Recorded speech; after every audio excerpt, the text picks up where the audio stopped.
Ruth சொந்த தேசத்தை விடுவதற்கு ஆயத்தமானாள். தன் சொந்த ஜனத்தை விடுவதற்கு ஆயத்தமானாள். தன் குலத்தை விடுவதற்கு ஆயத்தமானாள். தன்னுடைய நண்பர்கள் எல்லாரை விடுவதற்கு ஆயத்தமானாள். அவைகளை விடுவதற்கு ஆயத்தமானபடியினால் தான் அவளால் நகோமியை பின்பற்ற முடிந்தது. ஓர்பாளுக்கு மோவாப் தேசத்தை விடக்க நகோமியோட இருக்க ஆசை, ஆனால் அது மோவாபை விடக்க மனசு இல்லை.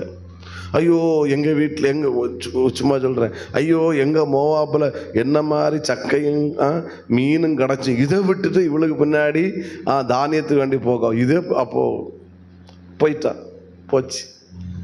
ஆனால் இவன் சொல்லிட்டான், எனக்கு ஒன்று வேண்டாம், இந்த ஊரில் கிடைக்க சிக்கனை வேண்டாம், மட்டனை வேண்டாம், அங்கெல்லாம் கிடைக்குமோ என்கிட்ட கேட்டுறாதுங்க. முடிஞ்சு வந்து நான் சும்மா சொல்கிறேன் சோத்திரம், அங்கே என்னெல்லாம் கிடைக்குமோ எல்லாத்துக்கும் டாட்டா சொன்னேன், எனக்கு வேண்டாம். இங்கே உள்ள புருஷன் மாதிரி எனக்கு வேண்டாம், இங்கே உள்ள உறவு எனக்கு நீ வேண்டாம், இங்கே உள்ள மனித